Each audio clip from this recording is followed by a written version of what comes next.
তো এখন প্রশ্ন হচ্ছে যে আমরা কি করে বাইরে থেকে সাইলেন্ট থাকবো। সাইলেন্ট একটা ওয়াইজ মাইন্ড, একটা জ্ঞানী মন, যেখানে অনেক জ্ঞান বাক্য আছে, বিচক্ষণতা আছে, সে এই কাজটা এমনিতেই পারে। তার অত প্রেশারের কিছু নাই। সে চিন্তা করে যে আমি কথা বলবো না, আমি সাইলেন্ট থাকবো সব বিষয়ে, ইটস জাস্ট ফাইন। তার মেলা প্রেশার হয় না, তার একটা স্টেবল মাইন্ড আছে, যা বলে তাই শোনে। কিন্তু যারা আমরা সাধারণ আনস্টেবল মাইন্ড নিয়ে ঘুরেই, নানা রকম চিন্তা আমাদের মধ্যে ঘোরাফেরা করে, মিনিটে শখানেক চিন্তা ভাবনা আসে যায়, তো এরকম অনেক চিন্তার উদয় আমাদের যে একটা অস্থির মন তৈরি হয়, আমাদের জন্য সাইলেন্ট হওয়াটা বেশ কঠিন। আমরা হুটহাট করে কথা বলে বসি। এখন আমরা কথা কেন বলি? প্রথম কথা হচ্ছে যে মানুষের মনের যে স্বভাব, মন তার নিজস্ব চিন্তাগুলো নিয়ে খুবই গর্বিত। সে খুবই প্রাউড ফিল করে যে আমি এই চিন্তাটা করেছি, এবং ওই চিন্তাটাকে সে প্রকাশ করে আর একটু গর্বটাকে প্রতিষ্ঠিত করতে চায়। সে কথা বলতে চায়, সে চিন্তাটাকে, তার অনুভূতিকে একটা শব্দ বা বাক্য, যে যে ভাষায় জন্মগ্রহণ করেছে বা যে যে ভাষা জানে, সেই ভাষায় সে ওই চিন্তাটাকে প্রকাশ করে। এটার মধ্যে সে একটা সার্থকতা খুঁজে পায় যে আমি এই কথাটা বলেছি, আমার এটা মনে হয়েছে, এটা আমি মনে করি, আমি এইটা, ইত্যাদি ইত্যাদি। এটা একটা ব্যাপার। আর একটা ব্যাপার হচ্ছে যে আমাদের মনে যখন অনেক রকম চিন্তা বিচ্ছিন্নভাবে, এলোমেলোভাবে খেলাধুলা করে, তখন আমাদের মনের মধ্যে একটা প্রেশার তৈরি হয়। নানা রকম চিন্তা, নানা রকম অনুভূতি করছে, কোনোটা রাগ উৎপন্ন করছে, কোনোটা বিরক্তি, কোনোটা অধৈর্য ঘটাচ্ছে।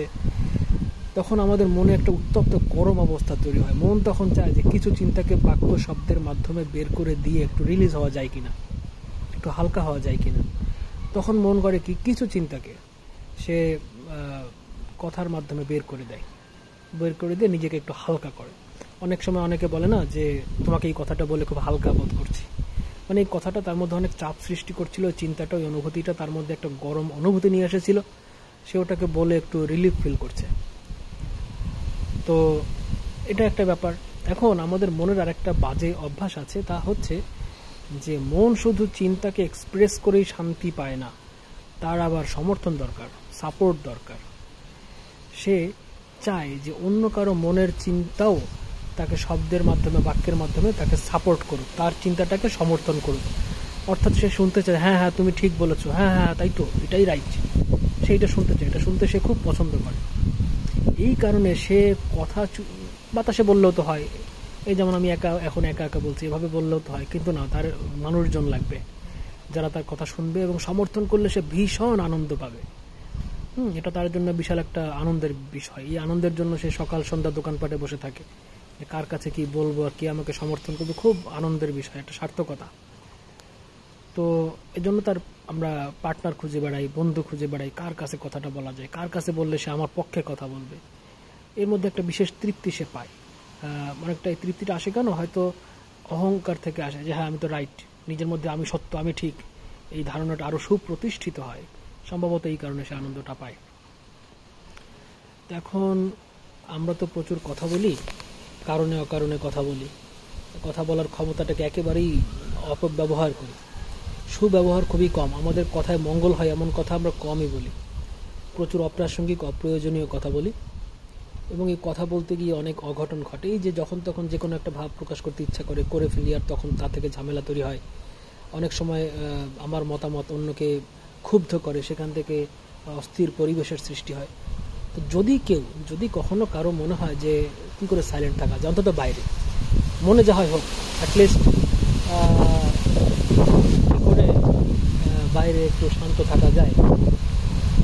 ঝড় হচ্ছে, রেমেল ঝড় শুরু হচ্ছে, বাতাস বোঝা যাচ্ছে, গাছের পাতা খুলে পড়ছে, মাথার উপরে ডাল।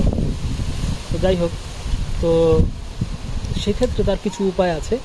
যারা সাধারণ মানুষ, যেমন একটা উপায় হচ্ছে তার মনকে একটা বিশেষ কাজ দিতে হবে, যে কাজটা দিলে মন অন্তত বাইরে কথা বলার চেষ্টা করবে না, তাকে সে ভিতরেই থাকবে, তার চিন্তাটাকে সে ভিতরে রাখবে।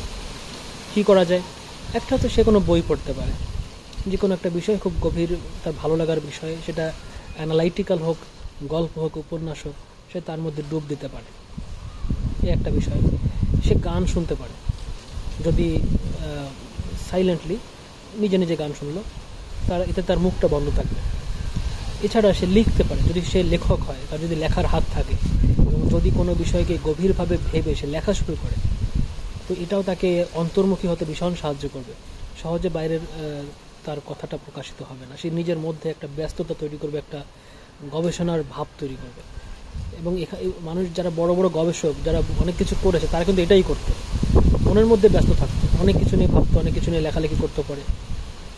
এটা একটা ব্যাপার, এটা করা যেতে পারে। এছাড়া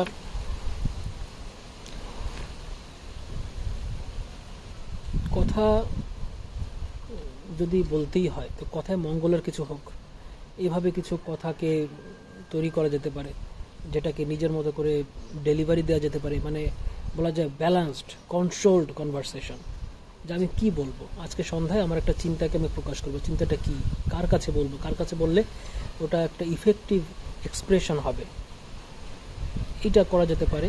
যদিও এটা পুরোপুরি সাইলেন্স হয় না, আরও কিছু সাইলেন্স আছে, যেমন ভিজুয়ালাইজেশন, যে আমি এখানে এখন বসে আছি, কিন্তু আমি ভিজুয়ালাইজ করবো যে আমি সমুদ্রের পাড়ে বসে আছি। তবে এটা একটু হায়ার লেভেল, অত্যন্ত স্টেবল মাইন্ড না হলে এটা আবার বেশ কঠিন বিষয়।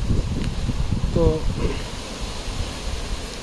এরকম বেশ কিছু কাজ নিজে নিজে কিছু বের করা যেতে পারে, যেটা বাইরে কথা বলাটাকে কমিয়ে দেয়। যেমন আমি আমার চিন্তাগুলোকে অন্যের কাছে না বলে নিজে নিজে ভিডিও করে রাখছি, এটা আমি পরে নিজে নিজে আবার শুনবো।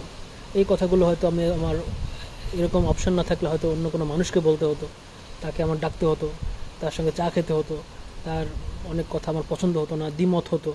কিন্তু আমি যে এখন কথা বলছি, আমার ভাবটাকে প্রকাশ করে রেখে দিলাম, নিজের ভাবটাও বের হয়ে গেল, সংরক্ষিত থাকলো, আমি এটা পরে দেখতে পারবো এবং বুঝতে পারবো যে আমার এই ভাবের মধ্যে কোনো সমস্যা আছে কিনা, নিজের ভুল নিজে ধরতে পারবো। সবথেকে বড় গবেষণা, সবথেকে বড় আর্ট হচ্ছে নিজেকে নিয়ে যে আর্ট, নিজের সঙ্গে যে আর্ট, নিজেকে গড়ার যে আর্ট, নিজের ভুল ধরার আর্ট, প্রতিনিয়ত ভুল ধরে ধরে নিজেকে আরো উচ্চে নিয়ে যাওয়ার যে art, the best of the best. তো সাইলেন্স থাকার অনেক সুফল আছে, সাইলেন্ট থাকার ঝামেলা কম হয় এবং নিজের চিন্তা করার সুযোগটা বাড়ে, অপরচুনিটি বাড়ে। কারণ আমরা যে কথা বলে সে তো চিন্তা করার সুযোগ পায় না, সে কথা বলতে ব্যস্ত, কি বলে যা হয়েছে হয়েছে, একটা কিছু হয়েছে বলে দিলাম, কথা বললাম যে একটা কিছু হয়ে গেল, ভালো লাগতেছে কথা বলে। কিন্তু যারা একটু স্টেবল মাইন্ডেড, ক্রিয়েটিভ মাইন্ড যাদের আছে, তারা এভাবে কথা বলে না, কথার ব্যবহারটা তারা এরকম করে না, তারা একটু খুব স্পেশাল ওয়েতে ব্যবহার করে।